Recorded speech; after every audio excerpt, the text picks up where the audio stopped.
एक राजा की कहानी। किसी ने बड़े कमाल की बात कही है कि अगर आप खुश रहेंगे तो खुशियाँ आपके पास आएगा, अगर आप दुखी रहेंगे तो दुख आपके पास आएगा। ये प्रकृति का आकर्षण का नियम है। जैसे हम होते हैं वैसे ही चीज़ें आकर्षित करने लग जाते हैं। नमस्ते दोस्तों, मैं हूँ पीके कुमार। एक राजा की कहानी। एक बड़ी छोटी सी कहानी। पुराने जमाने की एक राजा था जो निस्तान था, जिसको पुत्र प्राप्ति नहीं हो रही थी। बहुत जतन किए लेकिन हर बार उसे निराश हाथ लगी। किसी ने उसे राजा को सलाह दी कि आपके ही राज्य के किसी छोटे बच्चे की बलि चढ़ा दीजिए, आपको पुत्र प्राप्ति हो जाएगी। राजा को आइडिया बहुत पसंद आया। उसने कहा, बहुत बढ़िया, ऐसा ही कुछ कर लेते हैं, क्योंकि आप तक सब कुछ कर लिया, कुछ बात तो बनी नहीं।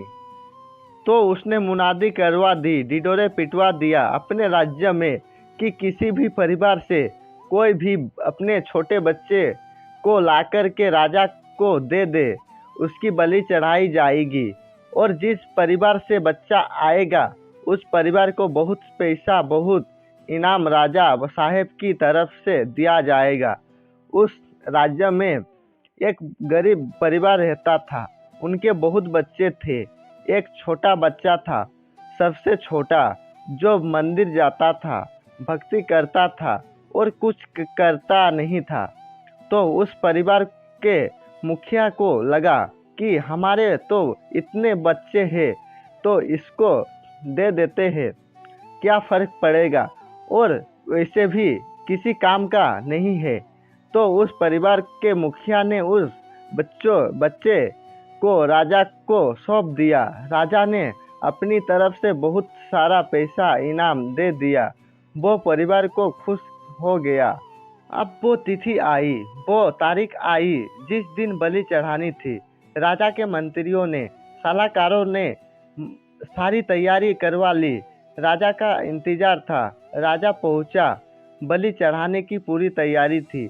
लेकिन राजा ने बच्चे से कहा कि बेटा, तुम्हारी कोई अंतिम इच्छा है? तो उस बच्चे ने कहा कि हाँ, मेरी अंतिम इच्छा है, बस मुझे रेत का ढेर ला करके दिया जाए। तो रेत मंगवाई गई, मिट्टी मंगवाई गई। उस बच्चे ने फटाफट से 4 छोटे छोटे घर बना दी, डेरिया बना दिया है। और उसके बाद उस बच्चे ने पहली वाली डेरी को, जो पहला मकान उसने बनाया, उसको गिरा दिया। दूसरा बनाया, उसको गिरा दिया। तीसरा बनाया, उसको गिरा दिया। और चौथे के सामने हाथ जोड़कर बैठ गया, आंखें बंद की, प्रार्थना की। और उसके बाद बोला राजा से कि अब मेरी बलि चढ़ा दो, जो करना है करो।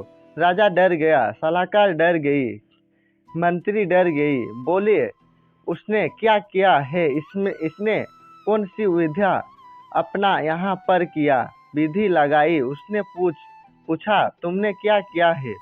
उस बच्चा ने कहा, कुछ नहीं किया, बस मैंने 4 मकान बनाया और गिरा दिया, 3 एक को रहने दिया।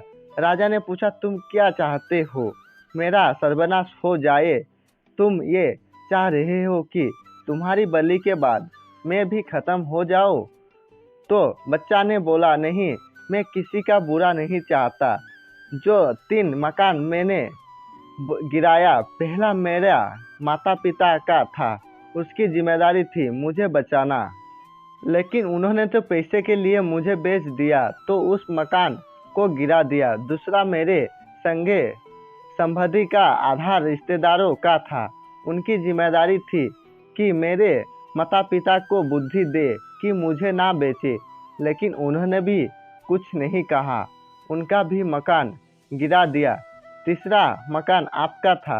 राजा साहेब, आपका तो सबसे बड़ा कर्तव्य है प्रजा की रक्षा करना, और आप मेरी बलि चढ़ाने चले हो, आपका भी गिरा दिया।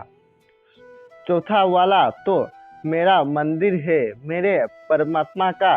अब उन्हीं से मेरी जो है आशा बची है, उनसे मैंने कहा कि अब जो होगा आप देख लेना, मैं आपकी शरण में हूँ।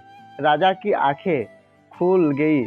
उसे ये रियलाइज हुआ, महसूस हुआ कि कहीं ऐसा ना हो कि मैं कोई बहुत बड़ा गलती ना कर लूँ। राजा को समझ आई और उस बच्चा को छोड़ दिया।